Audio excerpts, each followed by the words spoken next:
One welcome back to our YouTube channel AR study classes. So हम पढ़ रहे foundation design और हमने अब तक 3 यूनिट कवर कर ली और आज हमारा चौथा यूनिट होने वाला है।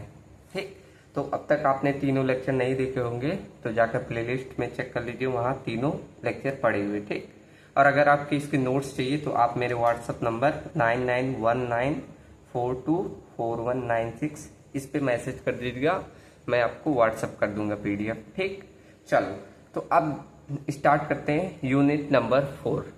तो देखते हैं पहले यूनिट नंबर 4 का सिलेबस क्या है, उसके बाद समझेंगे। ठीक, तो इसमें हमें मेनली पढ़ना वेल फाउंडेशन के बारे में और रिटेनिंग स्ट्रक्चर। ये आपके 2 चैप्टर्स हैं।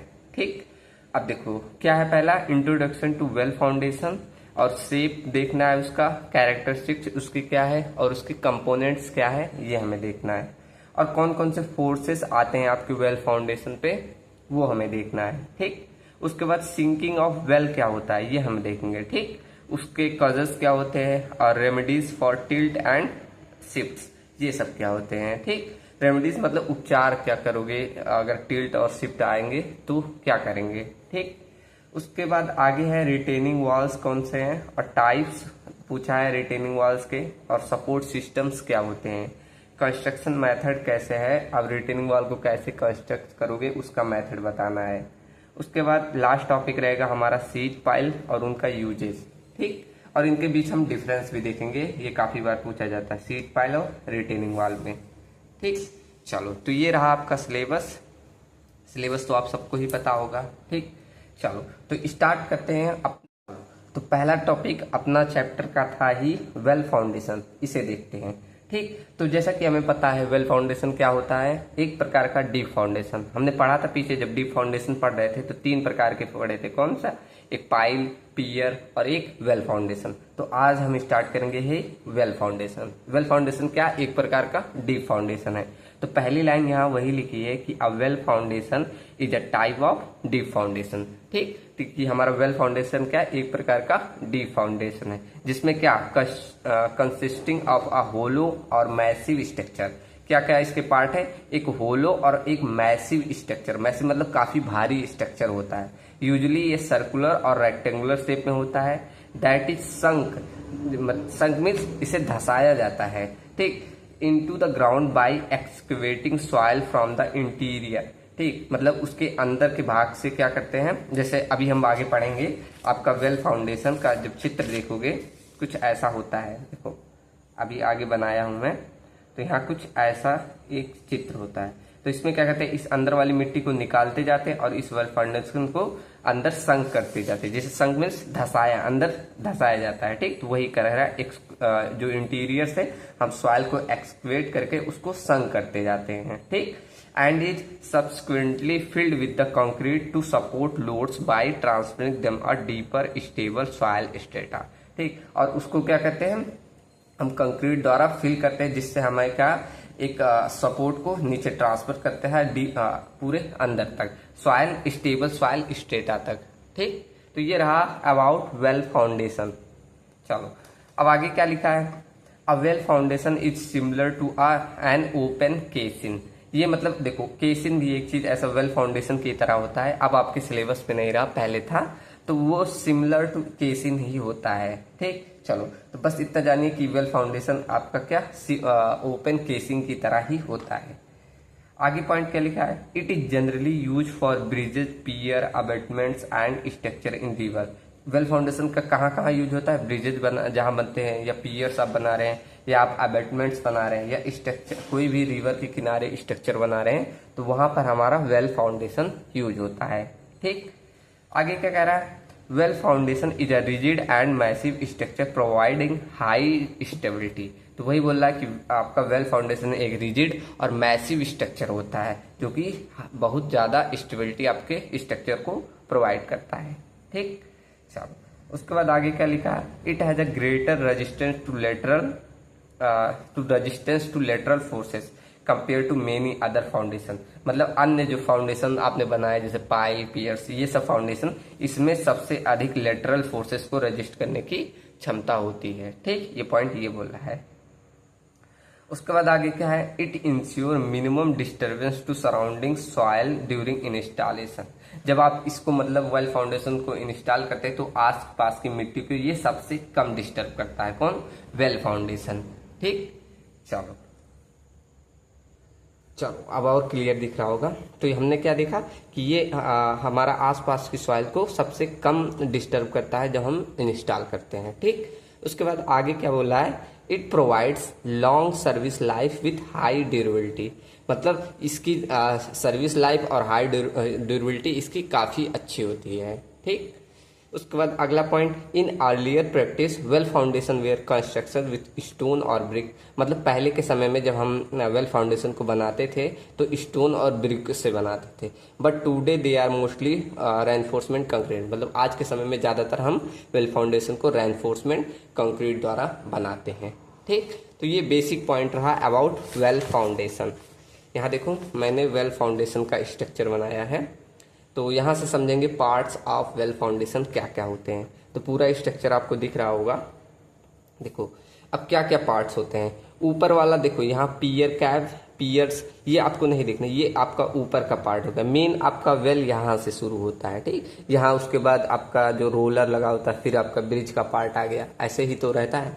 ठीक, तो यहाँ से आपका शुरू होता है क्या, वेल कैप। यहाँ वेल कैप, अभी एक एक के टर्म सब पढ़ेंगे। ठीक, क्या होता है। फिर इसके नीचे वेल कैप को सपोर्ट करने के लिए टॉप प्लग लगाया जाता है।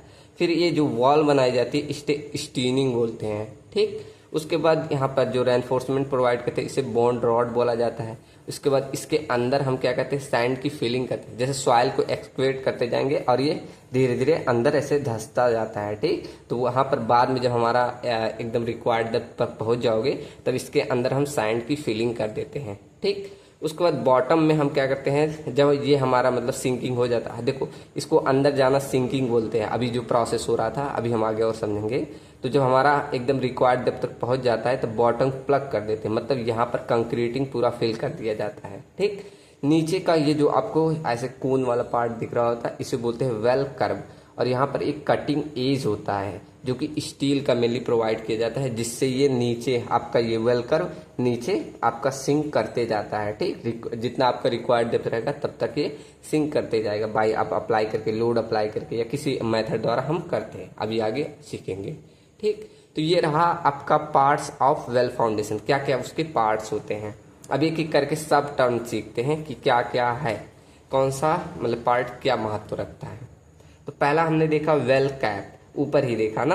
तो क्या लिखा है, it is a RCC slab provide at the top of staining.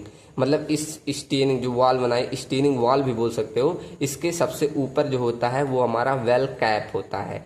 To transmit the load of super structure to the steining and over with the pier to lead. ठीक, मतलब कह रहा है कि जो आपका वेल कैप होता है ये सबसे टॉप मोस्ट पार्ट होता है। ये क्या करता है, ऊपर से जो सुपर स्ट्रक्चर से लोड आता है उसे स्टीनिंग वॉल में भेजता है, और स्टीनिंग वॉल क्या करता है, नीचे आपका फर्दर सब स्ट्रक्चर नीचे सॉइल में ट्रांसफर करता है। ठीक, समझ में आया ना। उसके बाद आगे क्या है, the minimum thickness of slab is about 750 mm। मतलब जो ये वेल कैप की थिकनेस है वो मिनिमम से मिनिमम आपको कितना 750 mm देनी है। ठीक, act as a connection between super structure and sub structure. ठीक, मतलब कह रहा है ये ऐसे कार्य करता है कि सब स्ट्रक्चर और सुपर स्ट्रक्चर दोनों में कनेक्शन बनाता है।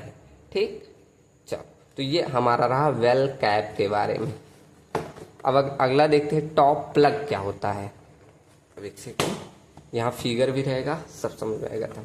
अब देखो सेकेंड, यहाँ देखो टॉप प्लग क्या होता है। अब इसके नीचे आपका वेल कैप के नीचे देखो, इस फिगर में देखोगे नीचे सपोर्ट प्रोवाइड कर रहा है। ठीक, किसको, यहाँ पर एक प्रकार से ये आपका सैंड फिलिंग को क्लोज करने में काम आ रहा है। तो यही सब लिखा है। देखो टॉप प्लग क्या है, it is a concrete plug placed above the back fill. जो आपने यहाँ फिलिंग की इसको क्या कर रहा है, ऊपर कंक्रीट प्लग द्वारा प्लेस करके इसे फिल कर दिया जा रहा है। ठीक, it look the filling material inside the well. ये ऐसे लगेगा कि जैसे ये पूरा इसमें क्या कंक्रीट की फिलिंग की गई है, आपको देखने में ऐसे लगेगा। ठीक, चलो provide a solid base for well cap. इस वेल कैप को जो आप यहाँ ऊपर देख रहे हैं इसको एक सॉलिड बेस प्रोवाइड कर रहा है ये। ठीक, कौन, टॉप प्लग। ठीक, चलो अब देखते हैं स्टीनिंग क्या होता है। स्टीनिंग क्या, एक वर्टिकल आपका यही वॉल्व है जो रजिस्ट करेगा इधर से आने वाले साइड फोर्सेस को सब, ठीक। तो यही लिखा है स्टीनिंग क्या है, it is the vertical valve, या इसे सेल बोल दे, ऑफ द वेल का यूजुअली मेड ऑफ आरसीसी, ठीक। मेनली क्या है, एक वर्टिकल वॉल है जो कि यूजुअली हमारा आरसीसी का बना हुआ होता है। पहले के समय में किससे, ये आपका पत्थरों द्वारा या मेसनरी चिनाई द्वारा भी बनता था, लेकिन आज के समय ये आरसीसी के द्वारा ही बनता है, ठीक। ये क्या करता है, it transfer the load from the super structure to the bottom. अब देखो यही तो काम कर रहा है स्टेनिंग वॉल, क्या कर रहा है, जो ऊपर से लोड आ रहा है वेल कैप से स्टेनिंग में आएगा, फिर ये क्या करेगा नीचे सॉइल में ट्रांसफर कर देगा, ठीक। Thickness is kept sufficient to resist the earth pressure and water pressure, मतलब इसकी थिकनेस इतना रखिए कि आपका जो ये अर्थ प्रेशर आएगा और अगर आपने इसको पानी के अंदर लगाया है तो जो वाटर का प्रेशर आए और जो सॉइल का प्रेशर आए उसको इजीली रजिस्ट कर जाए, इतनी स्टेनिंग की आपको क्या थिकनेस देनी है, ठीक। चलो उसके बाद क्या है, बॉटम प्लग। यहाँ आपने जो इसको लॉक किया वही बॉटम प्लग क्या है, it is the concrete layer provide at the bottom after reaching required depth. वही बोला ना, जब आपको एक रिक्वायर्ड डेप्थ मिल जाएगा, जब आप सिंकिंग कराएंगे, अभी सिंकिंग क्या होता है आगे बताऊंगा, ये वेल कैप को ऐसे नीचे संक करना वही हमारा सिंकिंग कहलाता है, ठीक। तो जब हमारा सिंकिंग प्रोसेस पूरा हो जाता है, एक रिक्वायर्ड डेप्थ में पहुंच जाएगा, तो हम क्या करते हैं, नीचे कंक्रीट के लेयर बिछा के इसे प्लग कर देते हैं, बंद कर देते हैं, ठीक। जिससे क्या होता है, हमारा आसपास से पानी अंदर इस वेल में नहीं एंट्री कर पाता, ठीक। तो यही लिखा है कि it is the concrete layer provide at the bottom after reaching required depth. जितना आपको रिक्वायर्ड डेप्थ था वहां पहुंचने के बाद आप कंक्रीट का लेयर बिछा देते हैं, वही आपका बॉटम प्लग होता है, ठीक। आगे क्या कह रहा है, it act as a seal preventing water entry from the below, also work as a base resisting upward soil pressure, ठीक। मतलब एक ये सील की तरह प्रोटेक्ट करता है पानी को अंदर आने से, नीचे से अगर पानी आना चाहे तो ये नहीं आने देता। Also work as a base resisting upward soil pressure, अगर नीचे आपकी मिट्टी है और जो सॉइल अपवर्ड प्रेशर आए उसको भी ये रजिस्ट करने के काम आता है, ठीक। It is placed under water bye टर्माइन concrete method, trim concrete method. इसके द्वारा आपने ये पढ़ा होगा, अगर पानी के अंदर हमें कंक्रीट की लेयर करनी है तो यही मेथड यूज होता है, ठीक। तो ये आपका हो गया बॉटम प्लग किस काम के आता है। चलो उसके बाद देखते हैं कर्व, या इसे वेल कर्व भी बोलते हैं, ये निचला वाला जो आपको ये वेज शेप का दिख रहा है, इसके बारे में देखते हैं, ठीक। तो पांचवा हमारा क्या है, कर्व, या इसे वेल कर्व बोला जाता है। तो ये क्या है, it is an RCC ring beam provided eight the bottom of the staining, ये स्टेनिंग के बॉटम पे हम प्रोवाइड करते हैं, ठीक। It support the steining and help in uniform load transfer. तो ये क्या करता है, स्टेनिंग को सपोर्ट करता है और यूनिफॉर्म लोड ट्रांसफर करता है, किसको, सॉइल में, ठीक। चलो its shape in a veg shape, इसका शेप कैसा, वेज शेप का होता है, विच फैसिलेट इजी सिंकिंग, मतलब ये सिंकिंग में काफी मदद करता है इस वेज शेप के कारण, तभी तो हमारे नीचे आपका मिट्टी में ऐसे धंसता हुआ जाएगा, ठीक। अभी सिंकिंग क्या होता है ये हमें पूरा प्रोसेस देखना है, ठीक। बस इतना जानिए, इस वेल जो आपका ये वेल फाउंडेशन है इसको मिट्टी के अंदर आपको धंसाना ही सिंकिंग कहलाता है, ठीक। तो ये हमारा क्या करता है, आपका सुविधा प्रोवाइड करता है सिंकिंग में, ठीक। It slightly projected outside to reduce the friction during sinking, ठीक। यही आपका जो ये स्लाइटली प्रोजेक्टेड होता है, ऐसे बाहर नुकीला है ना, इसीलिए ये क्या करता है, फ्रिक्शन को रिड्यूस करता है, जिसके कारण आपका सिंकिंग आसानी से हो जाता है। अभी ये ऐसा ना होता, ऐसे करके ये रेक्टेंगुलर में होता तो आसानी से अंदर मिट्टी में धंस पाता नहीं, लेकिन ये नुकीला होने के कारण क्या कर रहा है, फ्रिक्शन को कम कर दे रहा है। इससे हमारा क्या होता है, इजिली हमारी वेल फाउंडेशन नीचे सिंक होने लगती है, ठीक। एंड छठा पार्ट देखते हैं हमारा कटिंग एज, वो लास्ट वाला, ये जो कटिंग एज मतलब ये पॉइंट वाला एकदम, इसको क्या बोलते हैं, कटिंग एज।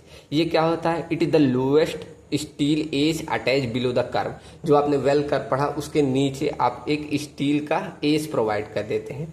ये शार्प बहुत होता है और स्ट्रांग होता है, जिससे क्या use to cutting soil during sinking, यही आपका सिंकिंग के समय क्या सॉइल को कट करने में काफी मदद करता है, ठीक। चलो, it help the well to penetrate into, वही पॉइंट लिखा है कि ये हम वेल को पेनिट्रेट, ग्राउंड में पेनिट्रेट करने के लिए काफी मदद करता है।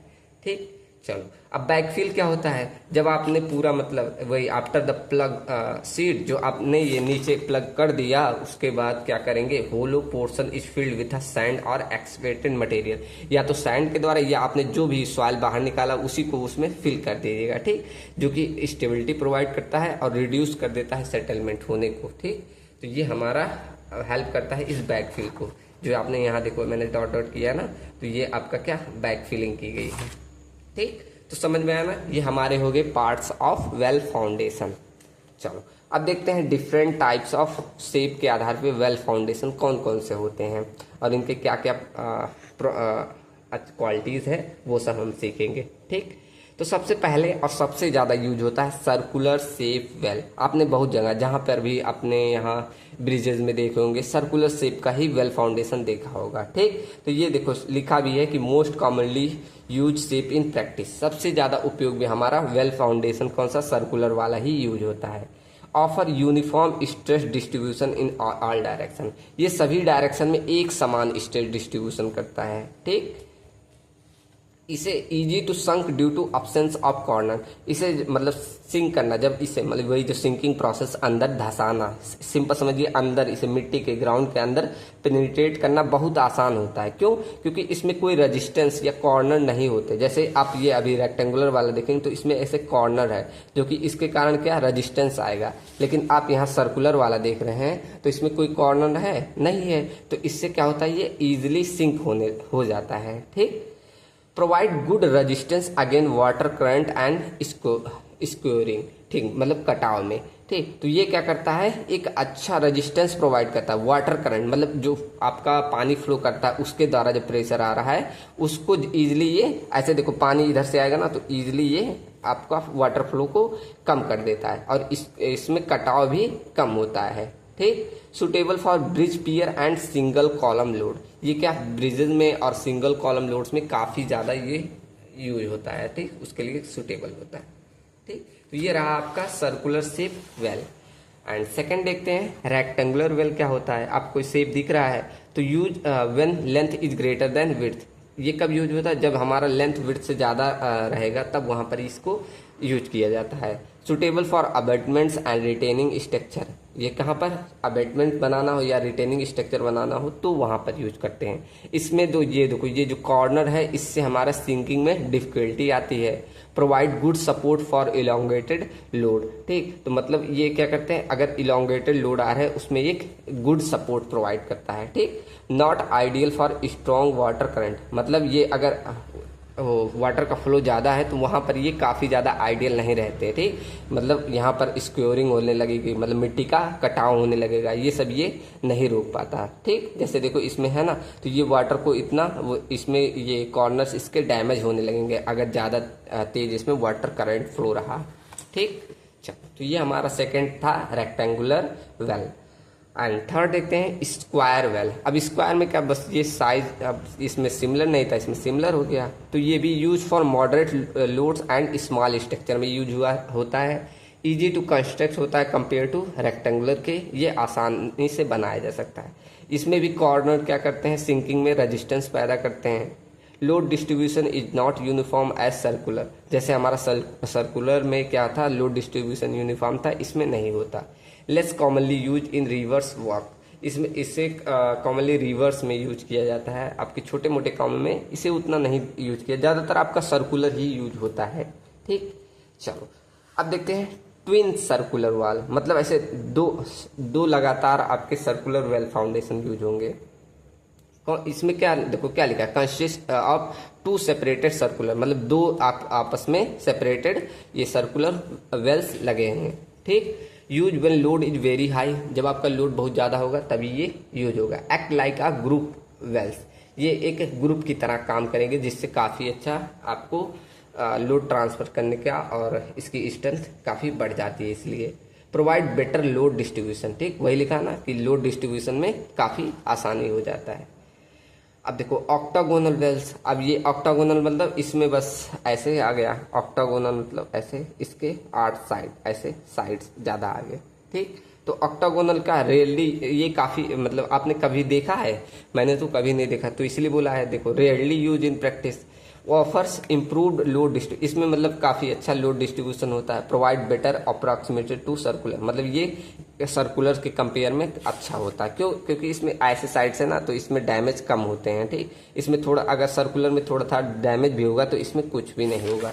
ठीक, चलो अब देखते हैं डबल डी वेल फाउंडेशन। ये आपने छोटे मोटे, आप अगर गांव से बिलोंग करते हैं तो वहां पर आपने जरूर देखा होगा, ऐसे कुछ बना हुआ। तो ये एक डी शेप हो गया, एक डी शेप हो गया।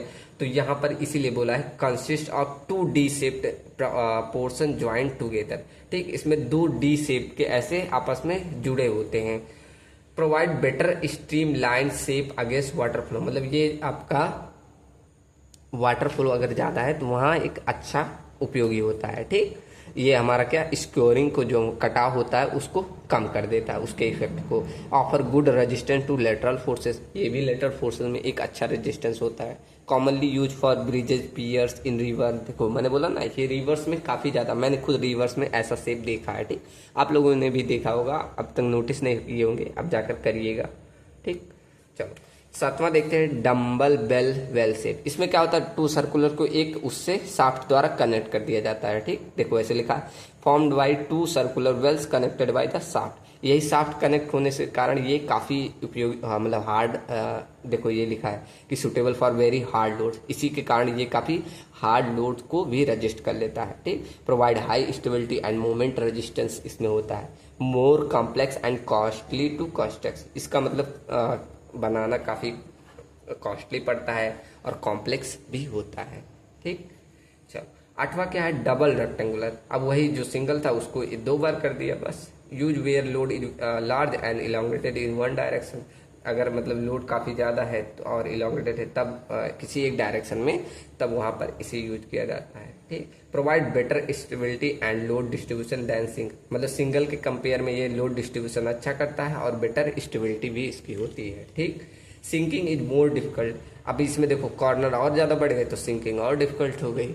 ठीक, अब डबल ऑक्टागोनल वेल, अब देखो वहाँ सिंगल हमने पढ़ा था, अब वही डबल ऑक्टागोनल, इसमें और ज़्यादा स्टेबिलिटी रहेगी और ये और भी हैवी लोड को क्या करेगा, बियर कर जाएगा। ठीक, कैरी करेगा।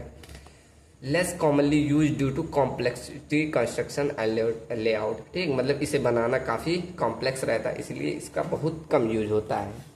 ठीक, तो ये आप कह रहे हैं कितने प्रकार का आपका वेल फाउंडेशन है वो हमने देख लिया। ठीक, चलो अब पढ़ते हैं कि कौन कौन से फोर्सेस एक्ट करेंगे आपके वेल फाउंडेशन पे। तो पहला आपका लोड आएगा डेड लोड। इसके कारण क्या होगा, जैसे ऊपर से जो भी आपका लोड आएगा, जैसे आपका ब्रिज का लोड हो गया और आपका खुद का वेल फाउंडेशन का लोड हो गया, ये सब ऊपर से डेड लोड है। तो वही सारा इससे क्या फोर्स लगेगा, ये भी हमारा एक प्रकार का फोर्स ही है। ठीक, तो ये देखो कौन सा, weight of the super structure, जैसे ब्रिज पियर ईटीसी, इनके कारण जो फोर्स आएगा। Self weight of the well foundation act as vertically downward, ये क्या करेगा, डेड लोड जो रहेगा वर्टिकली डाउनवर्ड एक्ट करेगा। ठीक, provide stability against uplift and over turning, ये जो नीचे से अपलिफ्ट प्रेशर आ रहा है उससे ये स्टेबिलिटी प्रोवाइड करेगा और ओवर टर्निंग भी नहीं होने देगा। ठीक, किसके कारण, इस डेड लोड के कारण। ठीक, सेकंड हमारा फोर्स किससे आता है, लाइव लोड से। अब लाइव लोड क्या है, जैसे moving load such as vehicles, train या पेडेस्ट्रियंस, ये सब आपके लाइव लोड्स होते हैं। Transfer from the super structure to the foundation, ये सुपर स्ट्रक्चर से ये सारी लोडेड कहाँ, फाउंडेशन पे ट्रांसफर होती है। आल्सो एक्ट वर्टिकली डाउनवर्ड, ये ऐसे ही काम तो करती है, वर्टिकली ये नीचे ट्रांसफर होती रहती है। ठीक, तो ये आपका लाइव लोड रहा।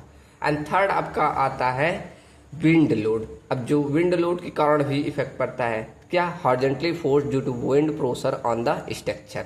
इंपॉर्टेंट फॉर टाल, जो सबसे लंबी स्ट्रक्चर होती है जैसे ब्रिजेज हो गया, पियर हो गया, इन सब में इनका काफ़ी इफेक्ट बढ़ जाता है। ठीक, तो विंड लोड एज पर IS 875 पार्ट 3 के अनुसार ये फॉर्मूला है। आप ये फॉर्मूला बहुत बड़ा होता है लेकिन ये मैंने बहुत शॉर्ट किया है। कैसे, आप डिजाइन विंड स्पीड को निकालेंगे फिर उसका मल्टीप्लाई करते हैं तब जाकर फोर्स निकलता है। ये मैंने कंबाइन फॉर्मूला बनाया है, F = 0.6 VZ² × CD × A। ठीक। इससे आप विंड स्पीड को निकाल लेंगे, जिसमें वी जेड बराबर डिजाइन विंड स्पीड होता है। ठीक, न्यूमेरिकल नहीं आता, बस आप फॉर्मूले लिखेंगे तो एग्जामिनर अच्छा आपको नंबर देगा। ठीक, एफ बराबर आपका विंड फोर्स होता है, सी डी आपका ड्रैग कोफिशिएंट होता है, ए आपका एक्सपोज एरिया है, कितना मतलब बाहर की तरफ आपका एरिया है जिसपे विंड लोड लग रहा है। ठीक, वो आपका एरिया लेना रहता है। तो यहाँ से आप विंड फोर्स निकाल सकते हैं। ठीक, समझ में आया ना। चलो चौथा देखते हैं, वाटर करंट फोर्स। अब ये जो मतलब वाटर के फ्लो द्वारा जो फोर्स लग रहा है आपके स्ट्रक्चर पे वो कौन सा है, तो ये हॉरिजॉन्टली एक्सर्ट करते हैं बाय फ्लोइंग वाटर द्वारा। ठीक, act like as a submerge portion of the well. ठीक, जितना मतलब आपका नीचे आपकी सबमर्ज रहेगी वेल उस पे ही ये एक्ट करेंगे। ठीक, depend on the velocity and depth of water. किस पे ये वाटर करंट फोर्स किस पे डिपेंड करे, आपकी मतलब फ्लो वेलोसिटी कितनी है और डेप्थ ऑफ वाटर कितना है उस पे डिपेंड करता है। इसका फॉर्मूला भी है F equal to C D into A into में 1/2 density of water into V का स्क्वायर। अब यहाँ देखो सी डी कॉन्स्टेंट है, एरिया कॉन्स्टेंट है, 1/2 कॉन्स्टेंट है और ये आपका डेंसिटी ऑफ वाटर कांस्टेंट है। तो इसे हम के टर्म ले लेते हैं। के मतलब कांस्टेंट, जैसे shape, size, density, drag coefficient, यह सब का मतलब कांस्टेंट मान लिए, तो इसे के इंटू वी स्क्वायर ऐसे डायरेक्ट आप लिख देते हैं। एफ इक्वल टू के इंटू वी स्क्वायर। वी हमारा वेलोसिटी ऑफ वाटर। ठीक, तो इस प्रकार आपका ये फॉर्मूला हो जाता है वाटर करंट फोर्स। ठीक, चलो अब पांचवा देखते हैं, आपका कौन सा वेव फोर्स कौन सा होता है। ठीक, तो वेव फोर्स क्या होता है, जो आपके जैसे समुद्र में टाइड्स और वेव्स आते हैं ना उसके कारण।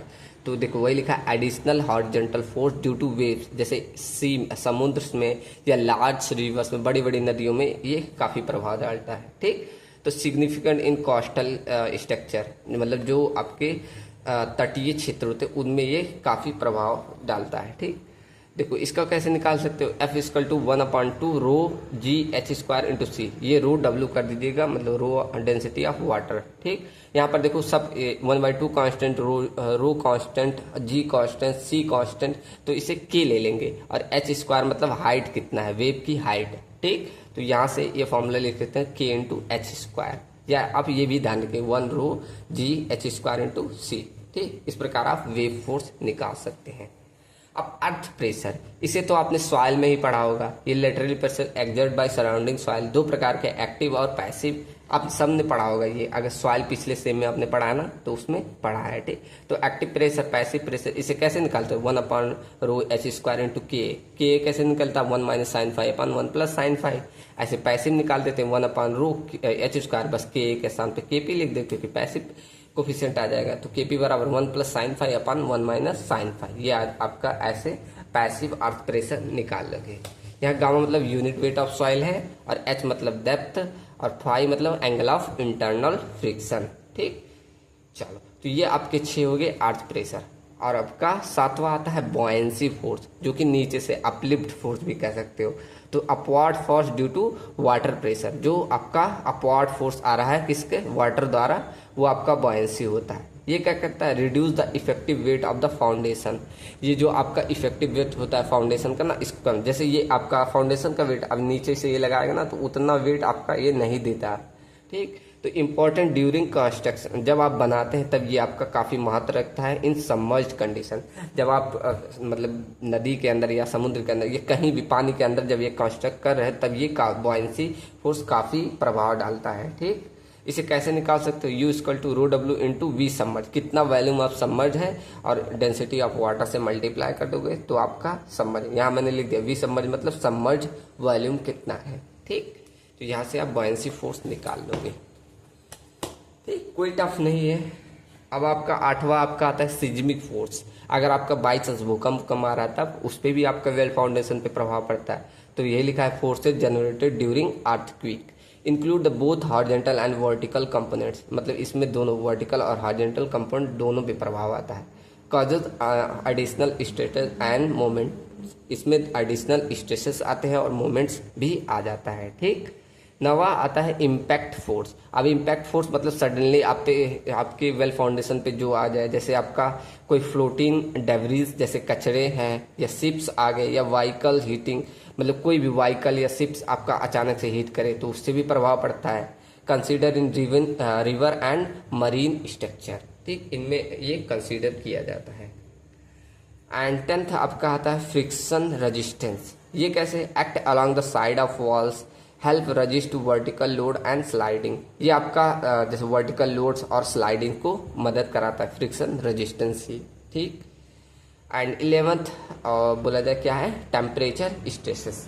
टेम्परेचर, जैसे आपका टेम्परेचर बढ़ रहा है, घट रहा है तो उससे भी आपका क्या पड़ता है? प्रभाव पड़ता है। तो वही लिखा है temperature stress develop due to change in temperature, जैसे हीटिंग और कूलिंग हो रहा है।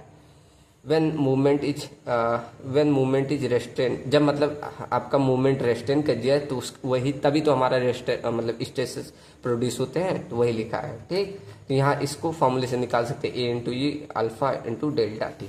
यहाँ पर A cross section area, E modulus of elasticity, delta T change in temperature, alpha coefficient of thermal expansion होता है। ठीक, तो ये हमारे हो गए कौन कौन से प्रकार के फोर्सेस आपके वेल फाउंडेशन में आएंगे। ठीक, चलो यहाँ तक समझ में आया ना?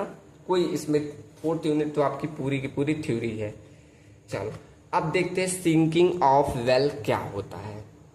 हमने बहुत बार पीछे टर्म यूज किया ना, सिंकिंग ऑफ वेल, सिंकिंग। अब सीखते हैं सिंकिंग क्या होता है। पहले देखो मैंने यहाँ एक स्ट्रक्चर बनाया है, इसके द्वारा मैं समझा रहा हूँ। जैसे आपको ये वेल फाउंडेशन बनाना है, मान लो मैं नदी के अंदर बना रहा हूँ। ठीक, नदी के अंदर भी बनता है और ज़मीनों पे भी बनेगा।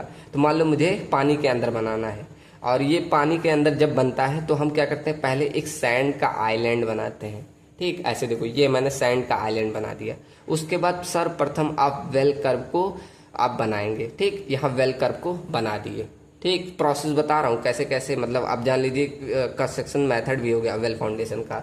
तो आप पहले क्या? वेल कर्व को बना देंगे। उसके बाद आप 1.5 मीटर स्टीनिंग वॉल, फिर 1.5 मीटर स्टीनिंग वॉल, फिर 1.5 मीटर स्टीनिंग वॉल। कब तक? जब तक आपको 6 मीटर स्टीनिंग वॉल ना बन जाए तब तक बनाना है। ठीक, उसके बाद जब 6 मीटर पहुंच जाओ तो 3 मीटर इस तरह चलना है। ठीक, उसके बाद आपको स्टेनिंग वॉल मिल गया। अब इसको अंदर क्या करना होता है? जमीन के अंदर संक करना होता है, मतलब अंदर ड्रिवन करना होता है। तो उसके लिए हम एडिशनल लोड, जिसे नेटलेस भी बोलते हैं, अप्लाई करते हैं। मतलब टेक्निकल टर्म है, वही बोलो कि इसमें क्या करते हैं? ऊपर से एडिशनल लोड अप्लाई करते हैं। और इसी ये जो आपका कॉर्नर के वेल कर्व होता है, जिसे हमने क्या बोला था? ये किनारे वाले को कटिंग एज, जिसमें हम शार्प स्टील लगाते थे ना, कटिंग एज, इसकी सहायता से दोनों ऐसे नीचे हम धंसाते जाते हैं। तो जहां तक हमें रिक्वायर्ड मतलब हार्ड स्ट्रेटा चाहिए वहां तक हम इसे सिंक कराते जाते हैं। तो वही हमारा सिंकिंग हो जाता है। ठीक, समझ में आया ना? चलो वही सब लिखा है थ्योरी में। क्या? Sinking of well foundation is the process of lowering the well into the ground. मतलब क्या सिंकिंग क्या प्रोसेस है? लोअरिंग मतलब नीचे पहुंचाना ऑफ द वेल को इनटू द ग्राउंड में by expecting the soil from inside. मतलब ये हम अंदर से मिट्टी निकालते, जैसे जैसे ये अंदर जाता रहेगा ना, हम नीचे से मिट्टी, इसके अंदर से मिट्टी निकालते रहते हैं until the required depth is reach. जब तक हमारा रिक्वायर्ड डेप्थ तक नहीं पहुंच जाते तब तक हम सिंकिंग कराते रहते हैं। ठीक, चलो तो कैसे आपको क्या करना है प्रोसेस देखो पूरा। ये आपको अगर पूछ ले कि आप वेल फाउंडेशन कैसे बनाओगे, या आपसे सिंकिंग प्रोसेस पूछ ले, तो यही लिखना। ठीक, तो पहले क्या करना है आपको? सेटिंग आउट करना, मतलब जहां पर आपको बनाना है वहां पर पूरा पहले एग्जैक्ट लोकेशन फिक्स करो, साइट का सेंटर लाइन डायग्राम बना दो, पूरा अलाइनमेंट बना दीजिए, मार्क कर दीजिए। ठीक, तो ये पूरा प्रोसेस कर दीजिए। उसके बाद बेंचमार्क एस्टेब्लिश पूरा हमने कर दिया। उसके बाद क्या करेंगे? कंस्ट्रक्शन ऑफ वेल कर्व, मतलब ये नीचे वाला पार्ट, इसे आप पहले बनाएंगे। ठीक, तो लिखेंगे यहाँ पर 2 पॉइंट लिखा है कि अगर आपका ड्राई ग्राउंड है तो एक्सकवेट करो up to 15 meter in river bed. मतलब अगर आपका ड्राई ग्राउंड है तो वहां पर आप 15 मीटर एक्सकवेट करेंगे and place the cutting edge at the required position. आपको पहले क्या कटिंग एज को रिक्वायर्ड पोजीशन में रख देना है, उसके बाद वेल कर्व बनाना है। लेकिन अगर आपका वेल कर्व किस में हो? अंडर वाटर, और अगर उसका डेप्थ 5 मीटर से ज़्यादा हो तब वहाँ पर अभी हम आइलैंड बनाते हैं, जो मैंने बताया। अगर पानी के अंदर 5 मीटर से ज़्यादा हो तो वहाँ पर हम सैंड का आइलैंड बनाते हैं। ठीक, फिर उसके बाद steel cutting edge provide at the bottom which help to in penetrating soil. ठीक, तो स्टील कटिंग एज को नीचे हम जरूर लगाते हैं। ठीक, तो ये हमारा प्रोसेस हो गया क्या? वेल कर्व को बनाने।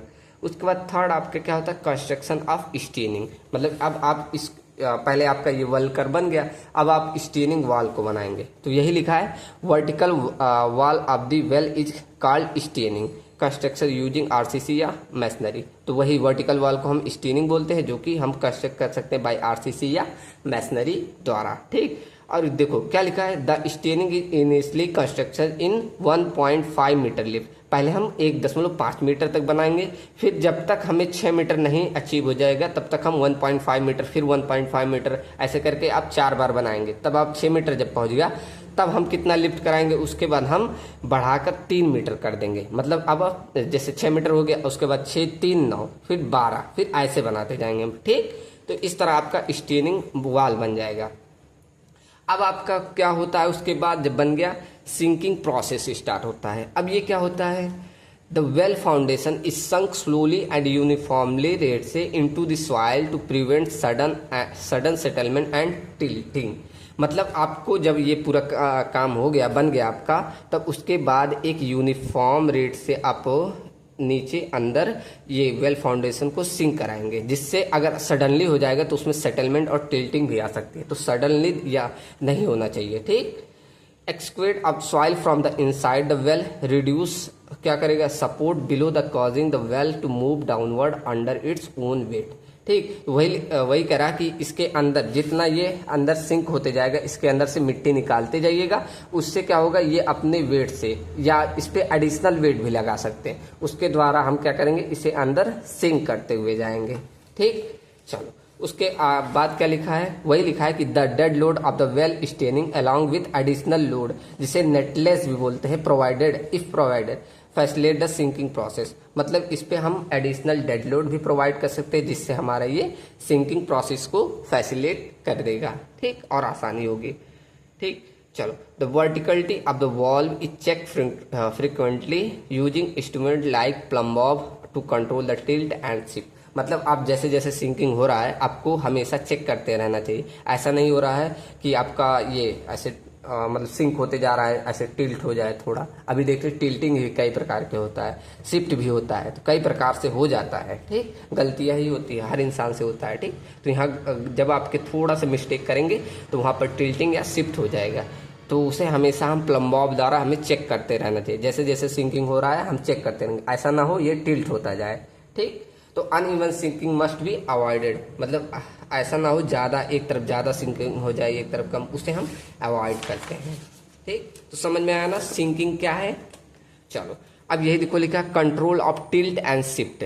अब इसे कैसे कंट्रोल करोगे, तो पहले समझो टिल्ट क्या होता है, शिफ्ट क्या होता है। तो tilt meet inclination of wall, मतलब आपका जो ये वेल है, सॉरी मैं वॉल बोल दे रहा हूँ, वेल। ठीक, तो वेल का अपना ऐसे अपनी एक्सिस से इंक्लाइंड होना वही टिल्ट कहलाता है। और शिफ्ट क्या कहलाता है, लेटरल मूवमेंट, मतलब यहाँ से थोड़ा सा ऐसे खिसक जाना, वही आपका क्या कहलाएगा, शिफ्ट कहलाता है। ठीक, अब ये क्यों होता है, अब क्यों होता है, ये रीजन लिखा हुआ है। ठीक, देखो अगर अनइक्वल लोड डिस्ट्रीब्यूशन हो जाए, या सडन सॉइल फेलियर हो जाए, या लैक ऑफ रेगुलर चेकिंग रहे, या प्रेजेंस ऑफ बोल्डर, मतलब एक साइड पे ऐसे आपका वेल है ना, अब कहीं पर इधर सिंक हो रहा है तो इधर कहीं पर बोल्डर या हार्ड स्टेट आ जाए, और इधर सॉइल काफी सॉफ्ट है तो इधर ज्यादा सिंक कर जाएगा, इधर कम, तो ऐसे टिल्ट आ जाएगा। ठीक, तो वही कह रहा है हार्ड स्टेटा और causes of tilt and shift. तो इन सभी कारणों से आपका टिल्ट और शिफ्ट आते रहते हैं। ठीक, चलो अब इसे कंट्रोल कैसे कर सकते हो,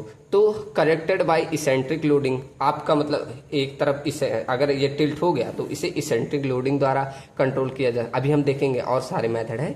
वाटर जेट द्वारा हम करेक्शन कर सकते हैं। Apply horizontal force using cable या जैक्स द्वारा, उससे हम कंट्रोल कर सकते हैं लेटरल शिफ्ट को। तो ये कंट्रोल, अभी और भी मेथड है, अभी इसको टिल्ट और शिफ्ट को स्पेशली पढ़ना है तो वहाँ और भी देखेंगे।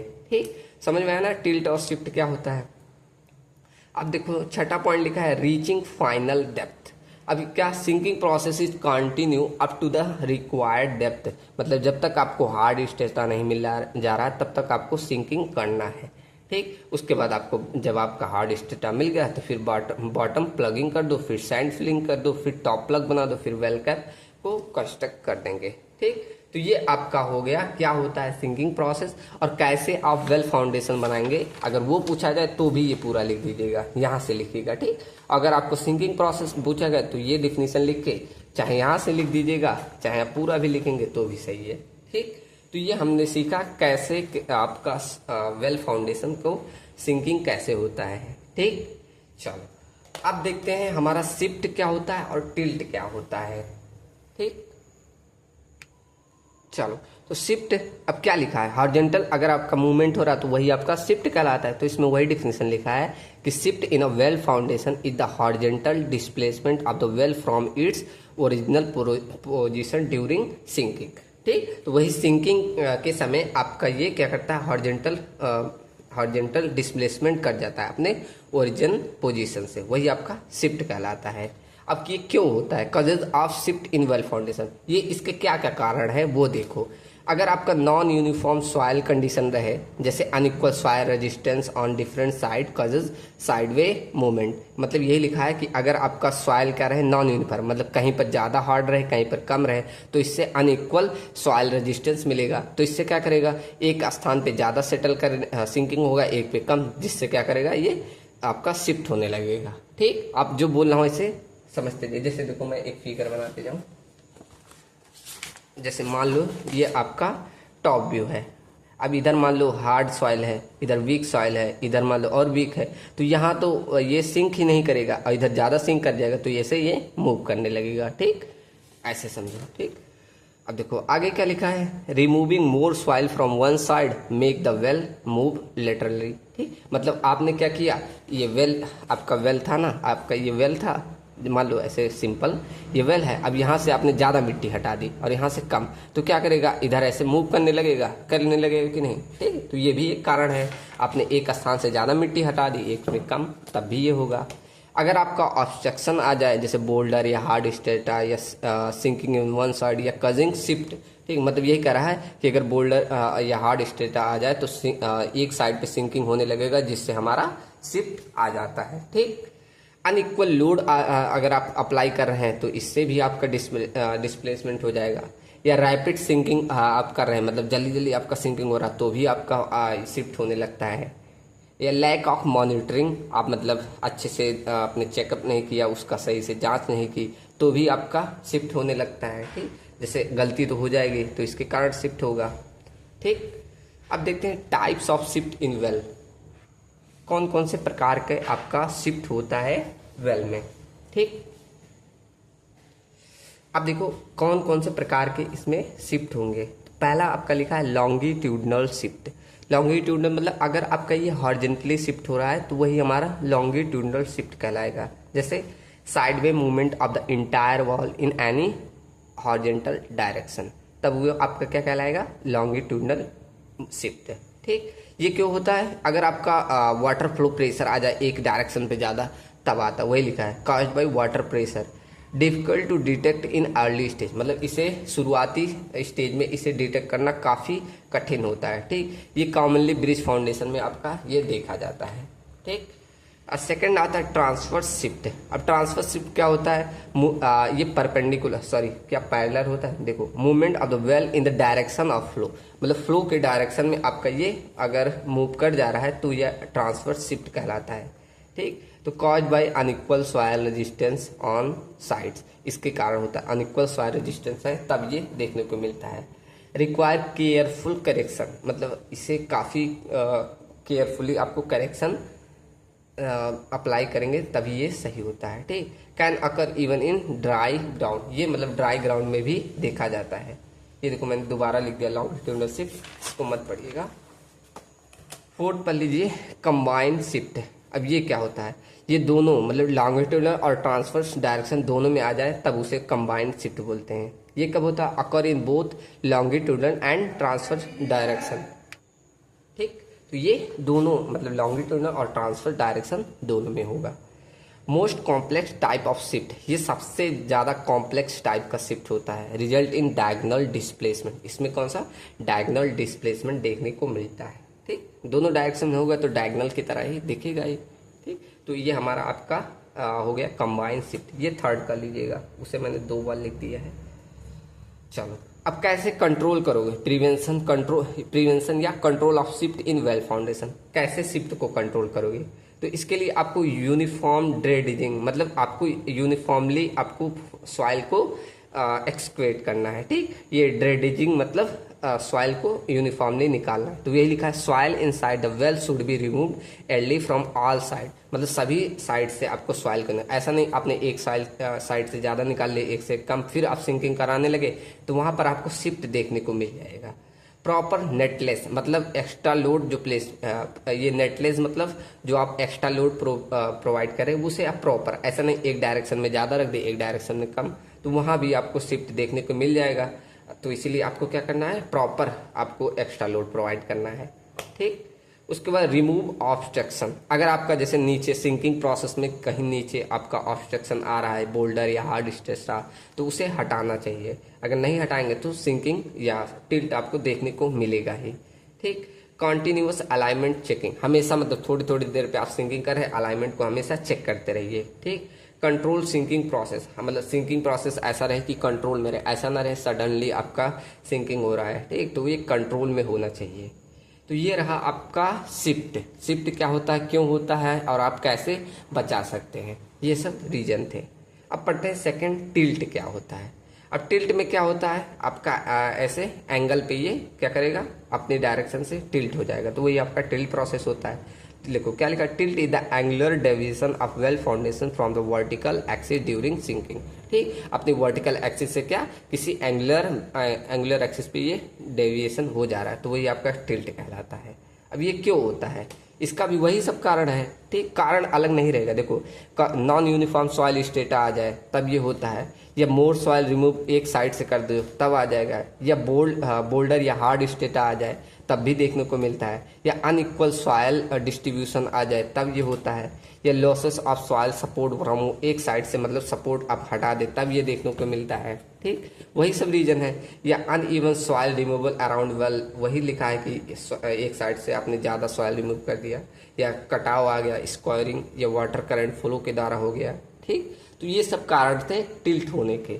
कौन कौन से प्रकार के टिल्ट होते हैं ये देखो, इसमें बहुत से प्रकार के आ जाए, जैसे यूनिफॉर्म टिल्ट। अब यूनिफॉर्म टिल्ट क्या होता है, इंटायर वर्ल्ड टिल्ट इन वन डायरेक्शन, एक ही डायरेक्शन में आपका क्या कर रहा है, टिल्ट हो रहा है, तब यूनिफॉर्म टिल्ट कहलाता है। Shape remain straight but inclined, मतलब शेप आपका ऐसे स्ट्रेट रहेगा लेकिन ये इंक्लाइंड ऐसे हो जाता है। ये क्यों होता है, अकर अनइक्वल सॉइल रेजिस्टेंस के कारण, इम्प्रॉपर सिंकिंग ऑपरेशन के कारण, इन सभी कारणों से यूनिफॉर्म टिल्ट आता है।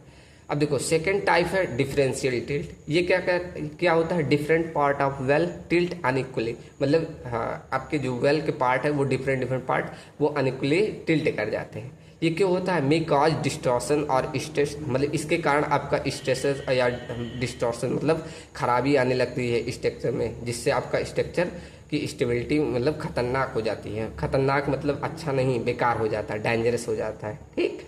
अब इसके कारण क्या है, हाई वेरिएबल सॉइल कंडीशन, मतलब सॉइल की कंडीशन काफ़ी वेरी करती जा रही है तब हो रहा है, या अनइक्वल सॉइल कटिंग पेनिट्रेशन, इसके कारण हो जा रहा है, ठीक।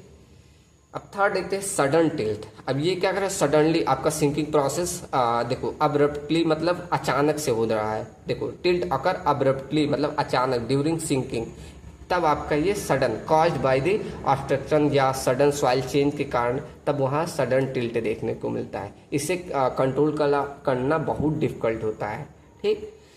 कॉजेज, अब देखो ये किसके कारण होता है, हीटिंग ऑब्स्ट्रक्शन आ गया जैसे बोल्डर या रॉक, या सडन सॉइल फेलियर आ गया तब ये आपका सडन टिल्ट देखने को मिलता है, ठीक।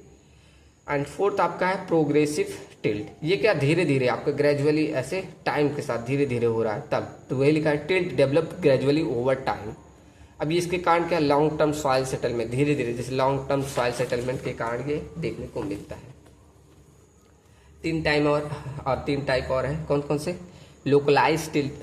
अब ये किसी एग्जैक्ट लोकेशन पे हो रहा है, ठीक। तो tilt at a particular depth और सेक्शन पे, more dangerous than uniform tilt, ये मतलब यूनिफॉर्म के कंपेयर में काफ़ी डेंजरस होता है। एंड सिक्स टाइप है लॉन्गिट्यूडनल टिल्ट। अब ये क्या होता है, tilt occur along the direction of water flow, ये मतलब लॉन्गिट्यूडनल। अब वही लॉन्गिट्यूडनल एंड ट्रांसफर जो हमने पढ़ा वही, ठीक। ट्रांसफर क्या, perpendicular to the direction of flow, और ये किसमें, along the along the water flow, और ये परपेंडिकुलर टू ट्रांसफर और लॉन्गिट्यूडनल टिल्ट देखने को मिलेगा। ठीक, चलो, तो ये हमारा टाइप्स था कौन कौन से प्रकार का आपका टिल्ट होता है। अब यहाँ देखो, रिमीडियल या प्रिवेंशन या कंट्रोल, ये रिमीडियल भी कहें ये टेक्निकल टर्म है, तो ये भी इसका मतलब उपचार करना होता है। ये जो आप यहाँ प्रिवेंशन कंट्रोल आप जो भी लिख दे, इसका मतलब वही होता है। ठीक, कि उपचार करना। तो कैसे आपका टिल्ट हो रहा है तो क्या उपचार करेंगे। ठीक, तो देखो, पहला आपका रेगुलेशन ऑफ एक्सकेवेशन, मतलब आपको अगर जैसे ये आपने एक साइड से ज़्यादा एक्सकेवेट कर दिया, एक साइड से कम, तो आपको क्या करना है, और जो हाइयर साइड है वहाँ से आपको ड्रेडिजिंग मतलब एक्सकेवेशन करना है, वहाँ से जहाँ पर आप हाइयर साइड से, लेस और no dredging on the lower side, मतलब जहाँ आपने लोअर साइड वहाँ से कम, या आप वहाँ से एक्सक्वेट ही ना करें, पहले हाइयर साइड से आप एक्सक्वेट कर लीजिएगा। ठीक, तो पहला तो ये उपचार है। दूसरा क्या, इसेंट्रिक लोडिंग अप्लाई करो। जैसे ये आपका टिल्ट हुआ ना, जिस साइड टिल्ट हुआ उसके साइड यहाँ पर आप क्या करेंगे, एक इसेंट्रिक लोड, जैसे कोई बैग या कोई पत्थर का टुकड़ा ऐसे बड़े बड़े यहाँ रख के इसे ऐसे इधर दबाने की कोशिश, सिंक करने की कोशिश करोगे। ठीक, तो वही लिखा है, इसेंट्रिक लोडिंग करेंगे। कैसे, प्लेस एक्स्ट्रा लोड, जैसे सैंड बैग हो गया या कंक्रीट के ब्लॉक्स हो गए ऑन हाइयर साइड पे आपको इसको प्लेस कर देना है, जिससे ये डाउनवर्ड सिंक हो जाएगा। ठीक, तो देखो, इंक्रीज डाउनवर्ड फोर्स इससे हो जाएगा, जिससे करेक्ट हो जाएगा हमारा टिल्ट। ठीक, चलो, वाटर जेटिंग मेथड होता है। जैसे देखो, इसे हाईएस्ट साइड में क्या करेंगे, नीचे के side highest side water jet को अप्लाई करेंगे, जिससे ये नीचे सिंक होता जाएगा। देखो, use high pressure water jet on the higher side soil, जिससे क्या हो जाएगा, सॉइल हमारा लूज होगा और हमारा सिंकिंग प्रोसेस इधर ज़्यादा हो जाएगा। Promote sinking on higher side, इधर साइड हमारा क्या सिंकिंग होने लगेगा। ठीक, यह हमारा पुलिंग या पुशिंग मेथड होता है। इसमें क्या करते हैं हम, जो हायर साइड रहता है इसे हम ऐसे पुलिंग सिस्टम द्वारा इसे खींच देंगे। ठीक, या जैक सिस्टम द्वारा पुश भी किया जाता है, वैसे भी कर सकते हैं। ठीक, तो अप्लाई हॉरिजॉन्टल फोर्सेज यूजिंग विंचेज या केबल या जैक्स द्वारा, तो उसके द्वारा हम ये ठीक कर सकते हैं। ठीक, कोई टफ नहीं है, ये आपका यूनिट पूरा थ्योरी है।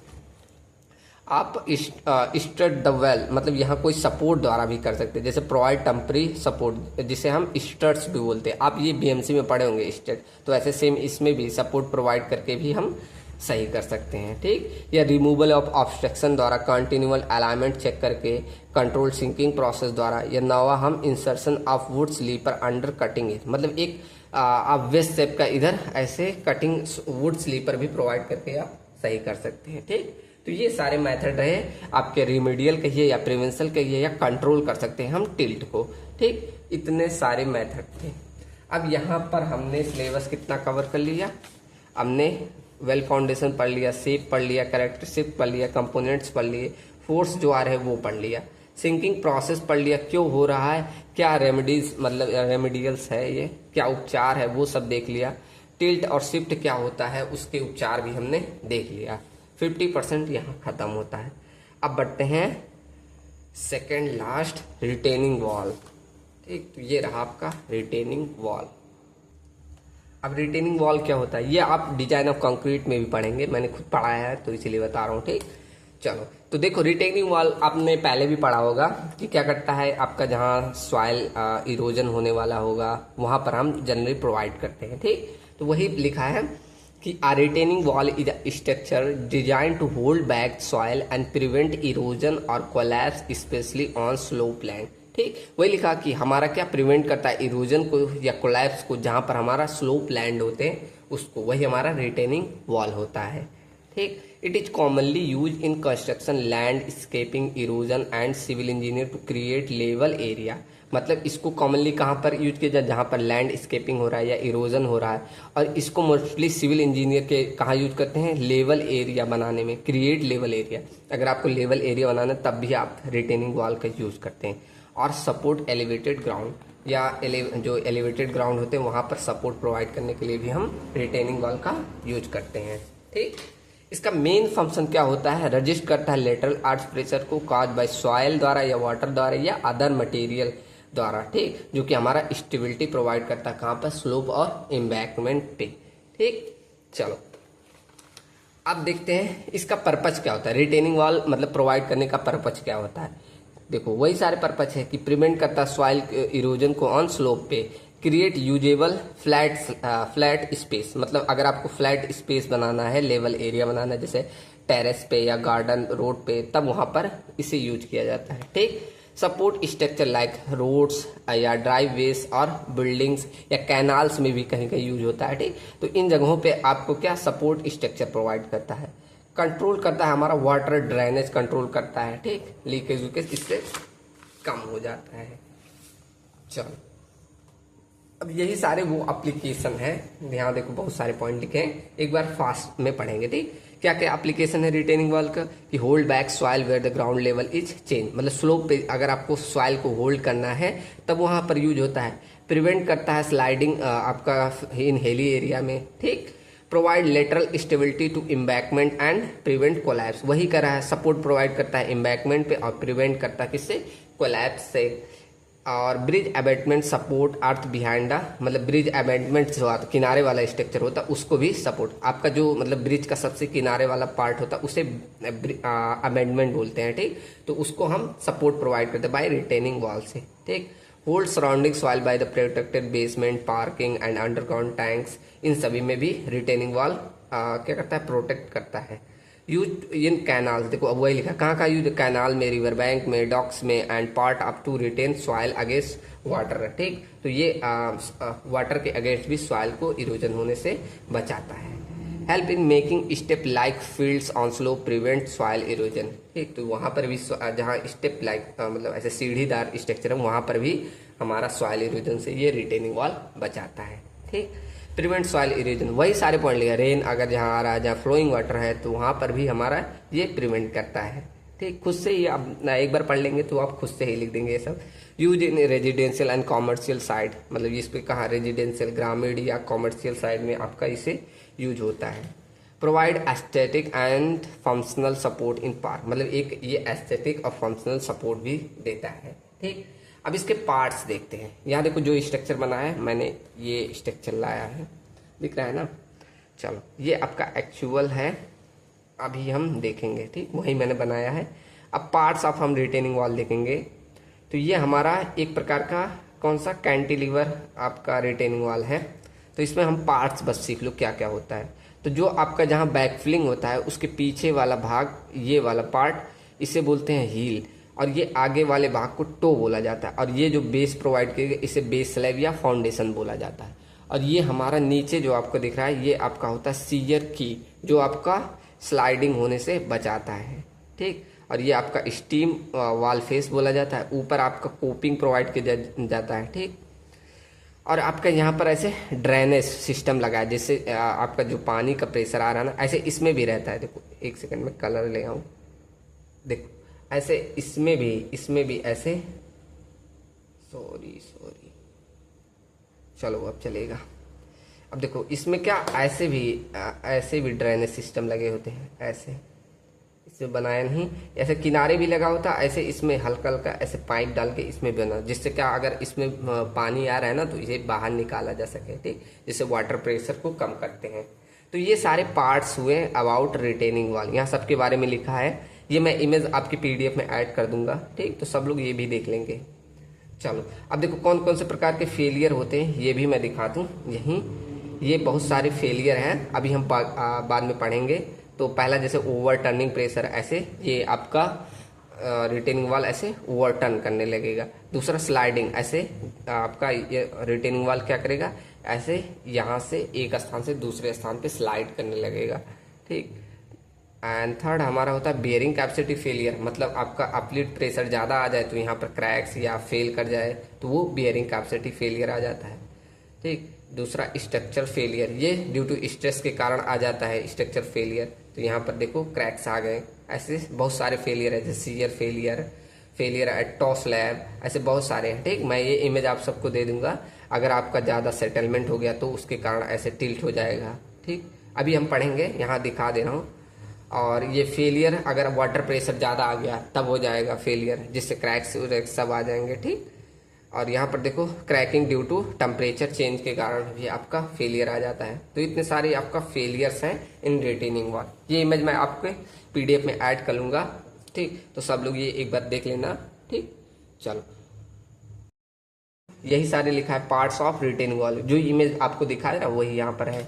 तो कौन कौन से, पहला स्टीम ये वाला फेस, बेस स्लैब नीचे का, हील ये पीछे वाला, टू ये आगे वाला पार्ट होता है, सीयरिंग की ये आपका नीचे का होता है जो स्लाइडिंग से आपको बचाता है, ड्रेनेज सिस्टम आपका लगा, देखो मैंने यहाँ पर कलर किया है, आपको दिख रहा है, देखो मैं जूम करूँ अब आपको दिख रहा होगा, देखो मैंने यहाँ ऐसे हल्का हल्का डॉट कलर किया है। तो यहाँ पर ऐसे भी आपका इसमें प्रोवाइड किया जाता है ड्रेनेज सिस्टम, ठीक। बैकफिल ये आपका पीछे आपकी बैकफिलिंग की जाती है जिसे ही सपोर्ट किया जाती है, कोपिंग ऊपर प्रोवाइड करता है। अब ये क्या क्या मतलब हर एक पार्ट का क्या महत्व है वो भी हम देख लेते हैं, ठीक। तो चलो हर एक पार्ट को देखते हैं। पहला हमारा स्टीम या वॉल फेस बोला जाए तो ये क्या होता है, vertical part of the wall that hold the soil and resist earth pressure, ठीक। तो ये हमारा जो वर्टिकल पार्ट है यही हमारा जो कि क्या करता है, अर्थ प्रेशर को रजिस्ट करने का काम करता है, ठीक। बेस स्लैब या फाउंडेशन, सबसे बॉटम वाला पार्ट जो हमारा है वही बेस स्लैब को क्या करता है, सॉइल जो सॉइल द्वारा अपलिफ्ट फोर्स लगाता है उसको रजिस्ट करता है, ठीक। तो यहाँ लिखा है bottom portion of the wall resisting on soil provide stability, ठीक। तो वही जो आपका बॉटम पार्ट है वो सॉइल द्वारा रजिस्टिंग जो प्रोवाइड करता है उसको ये रजिस्ट करता है और स्टेबिलिटी प्रोवाइड करता है, ठीक। हील क्या है, हील सबसे ये वाला पार्ट लास्ट वाला, ठीक।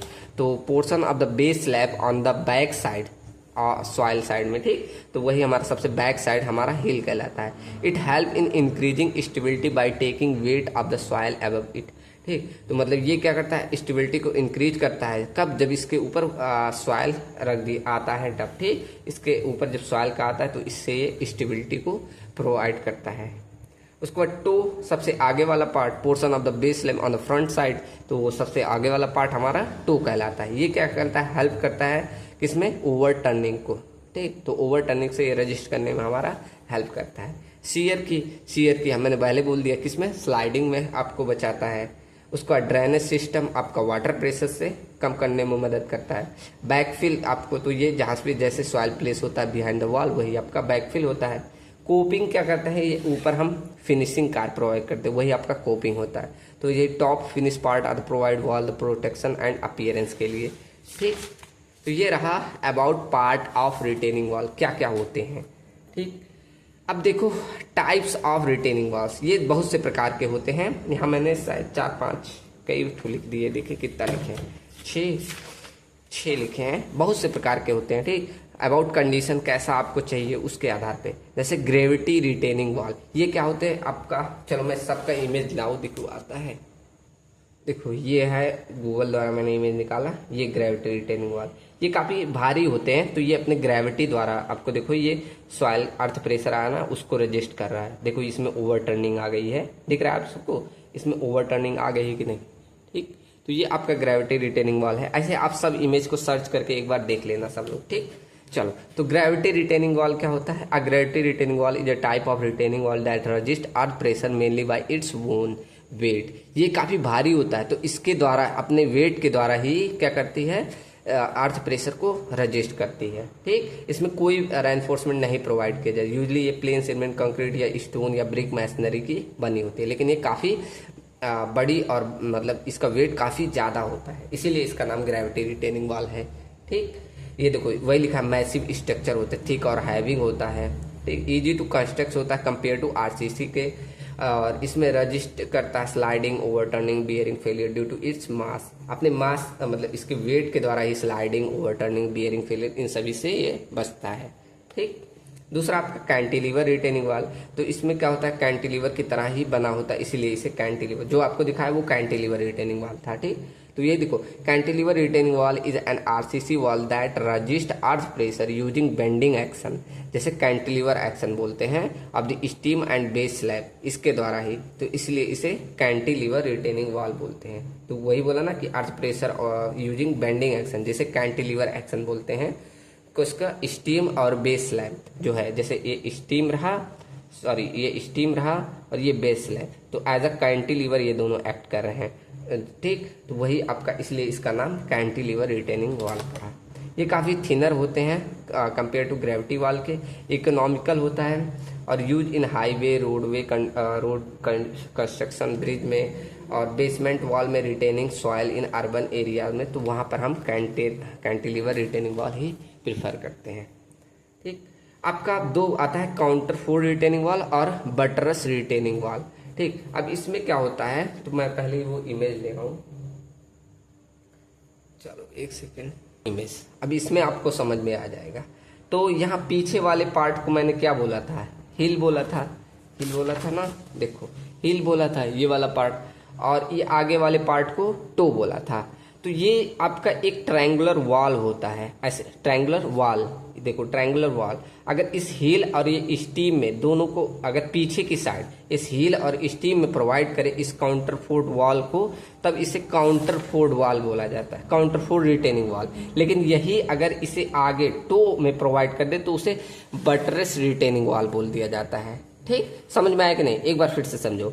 अगर मैं क्या करता रहा हूँ, ये ट्रायंगुलर जो वॉल है इसको मैं हील और ये स्टीम में प्रोवाइड कर रहा हूँ, तब उसे काउंटर फोर्ड रिटेनिंग वॉल बोला जाएगा।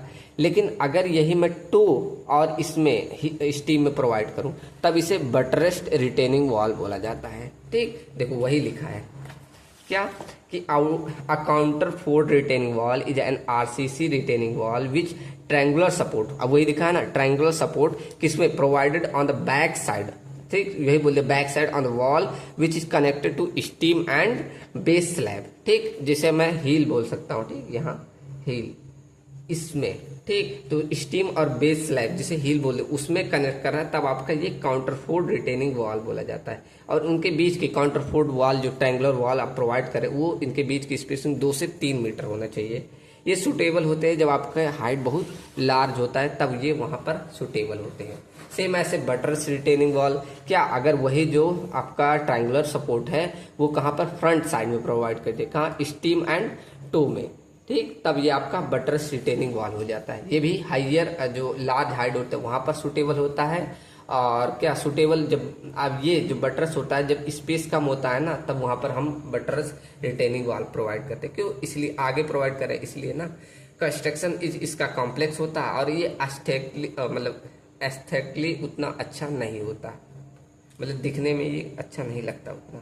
ठीक, अब सीट पाइल रिटेनिंग वॉल, अभी हम सीट पाइल को अच्छे से पढ़ेंगे, आगे आपका सिलेबस में है ही, तो उसमें कंपेयर किया भी गया है। तो सीट पाइल रिटेनिंग वॉल भी बोला जाता है। अब ये कई प्रकार के होते हैं, अगर इसे कंक्रीट द्वारा करें तो सीट पाइल रिटेनिंग वॉल बोला जाएगा। ठीक, तो सीट पाइल रिटेनिंग वॉल क्या होता है, एक थिन फ्लेक्सिबल वॉल होता है। इसे बाय ड्राइविंग इंटरलॉकिंग सीट जैसे टिम्बर या कनेक्ट द्वारा इनटू ग्राउंड में हम पहुंचाते हैं। ठीक, तो ये अभी आगे और अच्छे से पढ़ेंगे और ये आपको क्लियर हो जाएगा। ठीक, आगे है एंकरेज रिटेनिंग वॉल। तो anchorage retaining wall that is supported by the anchorage, मतलब या टाई बैक्स बोला जाए, उसके द्वारा ये सपोर्ट प्रोवाइड कर देता है। एंकरेज आपने वहाँ स्टील में पढ़ा, सॉरी हम उसमें कंक्रीट में पढ़ा हुआ एंकरेज ना, जो आप बढ़ा के अंदर जैसे ऐसे ही आपका कॉलम है, ये बीम है, तो इसमें क्या करते हैं अंदर स्टील को प्रोवाइड करते हैं, तो इसको एंकरेज बोलते हैं। सेम ऐसे इसमें एंकरेज प्रोवाइड कर दे आप अगर रिटेनिंग वॉल में, तो वही एंकरेज रिटेनिंग वॉल हो जाता है, जो कि आपको अर्थ प्रेशर को और भी ज्यादा रेजिस्ट करने में मदद करता है। ठीक, तो anchorage transfer the force deep into the stable soil, मतलब इसके एंकरेज के कारण ही हमारा और डीप स्टेबल आपका हो जाता है ये। ठीक, रिक्वायर इसमें कम स्पेस की आवश्यकता होती है। Can be use both temporary and permanent, इसे दोनों वर्क में यूज किया जाता है। डिजाइन एंड कंस्ट्रक्शन इसका बहुत कॉम्प्लेक्स होता है। ठीक, चलो अब देखो, आपके सिलेबस में पूछा था कि कैसे आप रिटेनिंग वॉल का कंस्ट्रक्शन कैसे करोगे। ठीक, तो इसको भी हम स्टेप बाय स्टेप सीखते जाएंगे। तो पहला आपका क्या काम करना है, side clearance and setting out, मतलब आप साइड पे जाएंगे, सब काम क्या करेंगे, तो पहले आप वहाँ पर ग्रास या रूट्स है या लूज सॉइल है ये सब हटा देंगे। फिर वहाँ पर अलाइनमेंट आपका बनाएंगे, आप वहाँ पर सब चीज़ मार्किंग वर्किंग कर देंगे। फिर लेवल एज पर ड्राइंग, जैसा आपका ड्राइंग में है वहाँ पर वैसा पूरा आप अलाइनमेंट बना देंगे। फिर एक्सक्वेस, सेकंड स्टेप आपको करना है एक्सक्वेशन। ठीक, मतलब excavate the soil to required depth and width, आपको एकदम रिक्वायर्ड डेप्थ जितना है उतना आप एक्सक्वेट कर देंगे। Remove the soil and reach the hard stratum, आप उतना सॉइल रिमूव कर दीजिए जितना आपको हार्ड स्टेटा जब तक ना मिले। ठीक, थर्ड आपको फाउंडेशन प्रिपरेशन, मतलब आपको बेस स्लैब बनाना है। ठीक, compact to the surface properly, provide a level and clean for construction, जैसे 75 से 100 mm थिक तक आप एक पीसीसी का लेआउट बना देंगे। ठीक, उसके बाद रेनफोर्समेंट वर्क कर देंगे। Place the steel bar for base slab, heel and toe and stem, तीनों के लिए एक साथ आप हम बनाया जाता है रेनफोर्समेंट, तीनों को बना देंगे। ठीक, उसके बाद provide proper spacing, cover and bending, मतलब सब चीज प्रॉपर प्रोवाइड कर देंगे। उसके बाद फॉर्मवर्क कर देंगे, shuttering, fix formwork for base slab, steam. इसमें मतलब डिजाइनिंग का ऐसा नहीं एरिया ऑफ स्टील निकाला, हम यहाँ डिजाइन ऑफ कंक्रीट नहीं पढ़ रहे हैं। ठीक, उसके बाद हम क्या करेंगे, ensure it is rigid, leak proof and properly align, apply oil for before use, यहाँ बिफोर नहीं, फॉर इजी रिमूवल सही है। ठीक, मतलब अगर आपको इजीली रिमूव करना है तो शटरिंग में हमें ऑयल लगाया जाता है। ठीक, ये सब बीएमसी में पढ़ा ही है। फिर कंक्रीटिंग वर्क करते हैं, आपने रेनफोर्समेंट कर दिया, उसमें फॉर्मवर्क कर दिया, आप कंक्रीट प्रोवाइड कर देंगे। तो pour concrete in base slab first, after the base slab gain strength, cast in a vertical stem, जब बेस स्लैब आपका मजबूत हो जाए उसके बाद वर्टिकल स्टीम की तरफ बढ़ जाना। Compact using vibrator to remove air voids. ठीक, तो एयर वाइड्स को हटाने के लिए हम क्या वाइब्रेटर का यूज कर लेंगे। फिर finish the top surface properly, हम टॉप सरफेस को क्या प्रॉपरली फिनिश कर देना। ठीक, क्यूरिंग करते हैं, क्यूरिंग क्यों प्रिवेंट करता है क्रैक्स एंड इंक्रीज कर देगा हमारा स्ट्रेंथ को। आपको ये 7 से 14 दिन तक करना है। ठीक, उसके बाद हम क्या बनाएंगे, ड्रेनेज अरेंजमेंट। तो provide weep holes at regular spacing, इतना मतलब स्पेसिंग को प्रोवाइड करना है। यूज फिल्टर मटेरियल, जैसे अगर ड्रेनेज के लिए हम फिल्टर मटेरियल जैसे ग्रेवल, सैंड, उसका भी यूज कर सकते हैं behind the wall. Prevent water, इसके कारण हम मतलब ड्रेनेज अरेंजमेंट से क्या होता है, प्रिवेंट करता है वाटर प्रेशर, जिसे हाइड्रोस्टैटिक प्रेशर बोलते हैं, इससे हमारा बचाता है। ठीक, उसके बाद बैक फिलिंग कर दो, जो आप पीछे आपका सॉइल अगर आप वैसा बना रहे हैं जैसे गार्डनिंग वार्डनिंग के लिए, तो आप वहाँ बैक फिलिंग कर दीजिए। ठीक, फॉर्मवर्क रिमूव करते हैं, फिर फिनिशिंग वर्क, कोपिंग जो ऊपर वाला आप पार्ट है उसके बाद आप वही बना देंगे। ठीक, स्मूथ सरफेस फिनिशिंग कर देंगे। तो कुछ इस तरह आपके 11 स्टेप में कंस्ट्रक्ट करेंगे किसको, रिटेनिंग वॉल को। ठीक, चलो अब एक टॉपिक और था रिटेनिंग वॉल में, क्या support system for retaining wall या फ्लेक्सिबल रिटेनिंग वॉल। तो ये सपोर्ट सिस्टम पहले क्या होता है, इसका पर्पज क्या है ये पहले समझ लो। तो आप रिटेनिंग वॉल में सपोर्ट सिस्टम क्या करेगा, अगर प्रोवाइड करे तो ये रजिस्ट करेगा लेटरल अर्थ प्रेशर से, और ये प्रिवेंट कराता है हमारा स्लाइडिंग और ओवरटर्निंग से। रिड्यूस कर देगा bending moment and shear force, अगर बेंडिंग मोमेंट आने वाला है तो उसको भी कम कर देगा, शियर फोर्स भी कम कर देगा। इंक्रीज कर देगा स्टेबिलिटी और सेफ्टी ऑफ वॉल की। ठीक, control wall movement and deformation, तो वॉल मूवमेंट और उसमें जो डिफॉर्मेशन या सेटलमेंट आने वाला है उससे ये बचाएगा। ठीक, कौन, सपोर्ट सिस्टम। जैसे आपने देखा होगा जब आपका घर और बनता है तो पीछे से ऐसे लकड़ी के सपोर्ट्स लगाए जाते हैं, तो वही सेम रिटेनिंग। तो पहला क्या है, स्ट्रेट सपोर्ट सिस्टम। ये क्या करता है, रजिस्ट करता है लेटरल अर्थ प्रेशर, कैसे, अपोजिट मतलब अगेंस्ट अपोजिट, मतलब पुश करता है, मतलब ढकेलता है किसमें, अगेंस्ट किसके, अपोजिट वॉल के। ठीक, अगर लेटरल अर्थ प्रेशर आ रहा है उसको।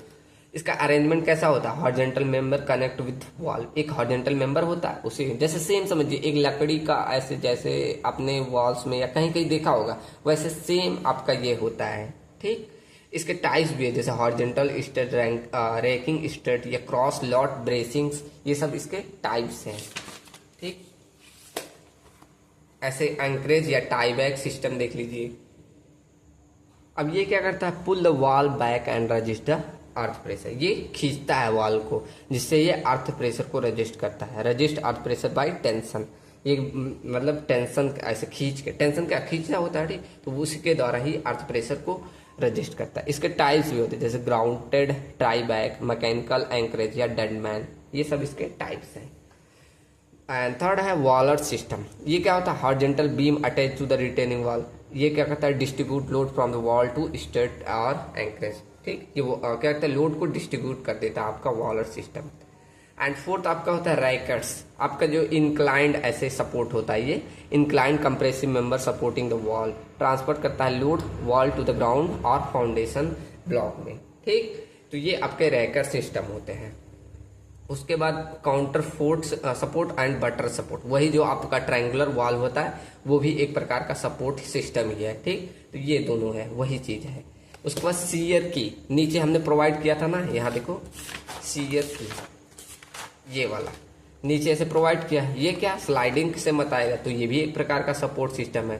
ठीक, तो ये लिखा projection below the slab prevent sliding of retaining wall, ये रिटेनिंग वॉल को स्लाइड करने से बचाता है। ठीक, तो ये आपके कुछ 7 सपोर्ट सिस्टम मैंने बताया जिससे आपका रिटेनिंग वॉल बच जाएगा अगर आप उसमें कोई फेलियर आने वाला है।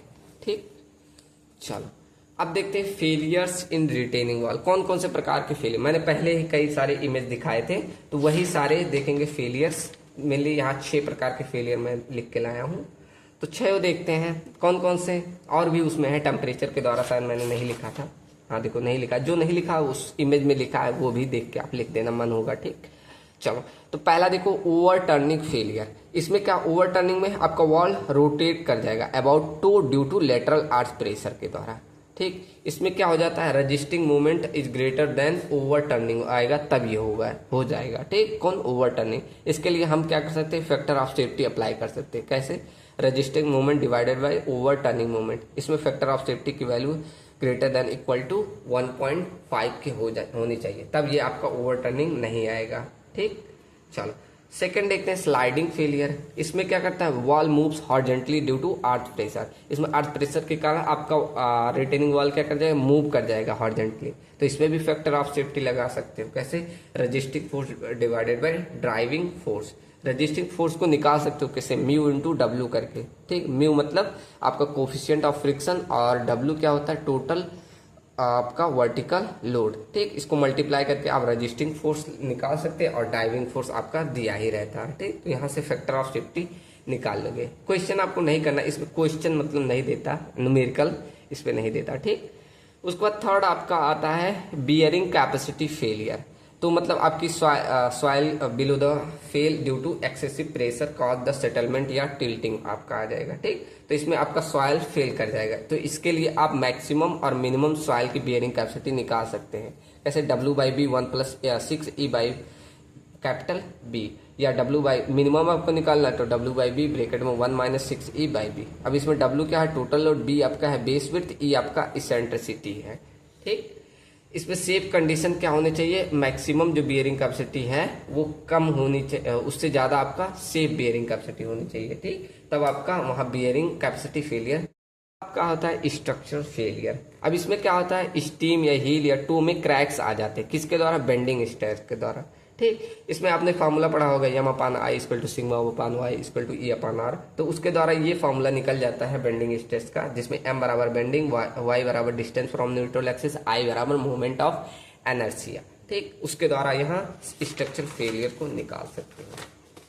एंड पांचवा आपका होता है शियर फेलियर। तो ये क्यों होता है, जब आपका शियर स्ट्रेस की वैल्यू एक्सीड कर जाती है परमिजिबल लिमिट पे, जिससे एक्सेसिव शियर फोर्स हो जाता है, उसके कारण हमारा क्रैकिंग आ जाएगा। ठीक, तो यहाँ पर शियर स्ट्रेस निकाल तो टा = फोर्स अपॉन एरिया, तो यहाँ पर शियर फोर्स अपॉन एरिया से डिवाइड करोगे तो शियर स्ट्रेस हमें मिल जाएगा। ठीक, ये तो नॉर्मल ही है। अब आपका छठा आता है failure due to water pressure. इसमें आप क्या करता है, वाटर आपका हाइड्रोस्टेटिक प्रेशर लगाएगा, उसके कारण आपका फेलियर आ जाएगा। जैसे PW = 1/2 ρW × H², इससे आप निकाल सकते हैं। ठीक, जैसे ρW क्या unit weight water, H = height of water. ये मैंने दिखाया स्लाइडिंग फेलियर, और यहाँ पर ओवर टर्निंग, ये मैंने 2 फिगर्स बना दिए थे। ठीक, उसके बाद बहुत सारे इमेज थे, तो मैंने सोचा इमेज का एक वही डाउनलोड कर लूँ। ठीक, तो इसीलिए मैंने उसको ही डाउनलोड कर लिया था, तो वहाँ मैं लास्ट में PDF में रख दूंगा। ठीक, चलो तो यहाँ पर हमारा खत्म होता है सेकेंड लास्ट टॉपिक, इसको भी हमने कवर कर लिया। अब पढ़ते हैं last, introduction to sheet piles और उनके क्या यूजेस हैं, ये देख लेते हैं। ठीक, अब देखो शीट पाइल्स क्या होता है, जैसे हमने रिटेनिंग वॉल पढ़ा ना, सेम इसका भी वही काम होता है कि इरोजन या जो पानी आ रहा है वो सब बचाना। ठीक, तो ऐसे जैसे इसका क्या होता है, एक पतला सा स्ट्रक्चर होता है, जैसे आपको ये दिख रहा होगा, यही आपका शीट पाइल्स होते हैं। ऐसे देखो, अगर पानी के अंदर स्ट्रक्चर बनाने होते हैं तो ये सारे हैं। ठीक, जैसे देखो और सही एक्चुअली में यहाँ पर इसको क्या करते हैं, बाई हैमर या वाइब्रेटरी द्वारा ऐसे नीचे ड्रिवन करते हैं। ठीक, देखो ये सारे आपके सीट पाइल्स, देखो यहाँ पर सीट पाइल्स लगाया जा रहा है। तो ये भी आपका क्या करता है, इरोजन और लेटरल स्टेबिलिटी को प्रोवाइड करता है। ठीक, तो ये इतने बड़े स्ट्रक्चर नहीं होते हैं और ये रियूजेबल भी होते हैं। तो यही सारा लिखा है सीट पाइल्स में। क्या, sheet piles are long thin structure section made by steel या कंक्रीट वुड द्वारा। ठीक, ये पतले स्ट्रक्चर होते हैं या स्टील द्वारा भी, कंक्रीट द्वारा भी और लकड़ी द्वारा भी बने होते हैं। That are driven into the ground side by side to form a continuous wall. ठीक, देखो ये कॉन्टिन्यूअस एक वॉल की तरह बन रहा है कि नहीं, रुको एक सेकंड में इमेज लाऊं।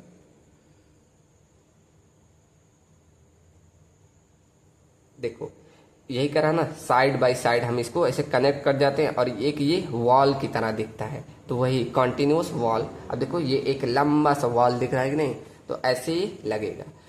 Each piles connect with the next pile, वही करा ना, ईच पाइल्स अपना नेक्स्ट पाइल द्वारा कनेक्ट होगा और इंटरलॉकिंग इसमें एजेस होते हैं, फॉर्म अ कॉन्टिन्यूअस बैरियर, एक कॉन्टिन्यूअस बैरियर बनाता है।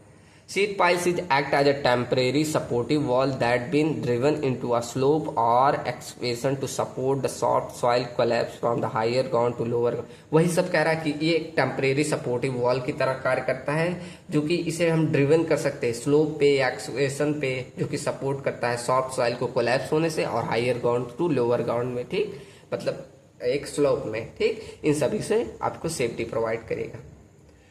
उसके बाद कह रहा है driven into the soil by using hammer या वाइब्रेटिव मेथड, वही बोला ना, इसे हैमर द्वारा या वाइब्रेट द्वारा नीचे ग्राउंड में आप ड्रिवन कर सकते हैं। तो इसे हम टेम्परेरी या परमानेंट भी यूज कर सकते हैं। अगर टेम्परेरी हम करते हैं तो एक्सवेशन सपोर्ट के लिए, अगर जैसे एक्सवेट जहाँ कर रहे हो वहां पर हम टेम्परेरी सपोर्ट के लिए कर सकते हैं, लेकिन परमानेंट में जैसे रिटेनिंग स्ट्रक्चर वहां पर हम परमानेंटली अगर यूज करना है तो वहां सीट पाइल्स का यूज करेंगे। ठीक, देखो यहाँ यूजेज लिखे हैं, जैसे रिटेनिंग वॉल्स बनाना या कॉफर डैम बनाना है, रिवर बैंक प्रोटेक्शन के लिए, सी वॉल्स के लिए, बेसमेंट के लिए, इन सभी के लिए, या फ्लड प्रोटेक्शन वॉल के लिए हम यूज करते हैं किसका, सीट पाइल्स का। यहाँ देखो इंस्टॉलेशन मेथड लिखा है, ड्राइविंग विथ हैमर द्वारा जिसे इम्पैक्ट मेथड बोलते हैं, या वाइब्रेटिव मेथड द्वारा, प्री इन मेथड जिसे साइलेंट पिलिंग मेथड भी बोलते हैं, सॉरी प्रेस इन मेथड जिसे हम साइलेंट पिलिंग मेथड भी बोलते हैं। ठीक, तो ये इंस्टॉलेशन के मेथड है। अब इसके एडवांटेज क्या है ये देख लो, इसे फास्टली बनाया जा सकता है, रियूजेबल होता है, कौन सा स्टील अगर लगा रहे तो इसे हम दोबारा भी किसी स्थान पे यूज कर लेंगे। ठीक, गुड फॉर वाटर रिटेंशन, मतलब अगर पानी को रोकना है तो ये काफी अच्छा होता है। ठीक, रिक्वायर लेस स्पेस, इसमें ज्यादा स्पेस की थोड़ी आवश्यकता है, कितना पतला स्ट्रक्चर है। ठीक, लाइट वेट भी होता है, लॉन्ग सर्विस लाइफ होती है, और इससे हम पानी below water with modest protection, मतलब इसे कम सुरक्षा के साथ नीचे पानी में भी उपयोग कर सकते हैं। Easy to adopt the pile length by the order welding और बोल्टिंग, मतलब इजीली हम इसे वेल्डिंग या बोल्टिंग के सिस्टम द्वारा हम इजीली एक लंबे लेंथ में अडॉप्ट कर सकते हैं। ठीक, इसका डिसएडवांटेज क्या है कि नॉइस और वाइब्रेशन आ जाता है जब आप इसे ड्राइविंग के समय, मतलब ड्रिवन जब कर रहे हैं उस समय। ठीक, ये हार्ड सॉइल के लिए नहीं सुटेबल होता है, इसमें कोरोजन आ जाता है। जैसे अगर आप सीट पाइल्स यूज कर रहे हैं, अगर उसमें कोई प्रोटेक्टेड लेयर नहीं प्रोवाइड की तो उसमें कोरोजन आ जाएगा। ठीक, चलो तो ये रहा अबाउट योर सीट पाइल्स। अब देखते हैं कौन कौन से प्रकार के सीट पाइल्स होते हैं। पहला हमने देखा था वुडन सीट पाइल्स, ये टिम्बर के बने होते हैं और डिफरेंट साइज के होते हैं। ये लाइट और टेम्परेरी वर्क के लिए यूज होता है, और सेलो एक्सवेशन करना है तब हम वहाँ वुडन पाइल्स का यूज करते हैं, और ये इकोनॉमिकल और इजी टू हैंडल कर सकते हैं उसे। ये हाई वाटर प्रेशर और डीप वर्क के लिए नहीं सुटेबल होते हैं। ठीक, अब सेकंड हमारा है स्टील सीट पाइल। ये तो steel section with interlocking edge द्वारा बने होते हैं, यूज फॉर डीप और मरीन स्ट्रक्चर के लिए इनका यूज किया जाता है। ये हाई स्ट्रेंथ और ड्यूरेबल होते हैं, can be use multiple time, इसे हम काफी बार यूज कर सकते हैं, ये खराब थोड़ी होगा। ठीक, ऑफर गुड वाटर टाइटनेस, इसमें मतलब वाटर टाइटनेस काफी अच्छा रहता है। ठीक, पानी लीकेज नहीं करेगा इसमें। Precast concrete sheet piles, मतलब पहले से आप एक कंक्रीट की सीट पाइल्स लाए, उसे आप वहां इंस्टॉल करते हैं। ठीक, बस तो मैन्युफैक्चर इन फैक्ट्री, फिर लाकर उसे इंस्टॉल कर दो। हैव अ स्क्वायर या रेक्टेंगुलर क्रॉस सेक्शन इसके होते हैं। प्रोवाइड हाई ड्यूरेबिलिटी और कोरोजन रेसिस्टेंस होता है, इसे परमानेंट स्ट्रक्चर में यूज कर सकते हैं। Pre pre stressed sheet piles. अब प्री स्ट्रेस मतलब आपने उसमें जो स्टील बार प्रोवाइड किया उसको क्या कर दिया, टेंशन कर दिया, जिससे इसका स्ट्रेंथ बढ़ गया और क्रैक रेजिस्टेंस भी इम्प्रूव हो गया।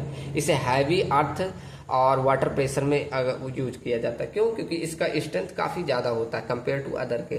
ठीक, can be use to long section than normal precast piles से।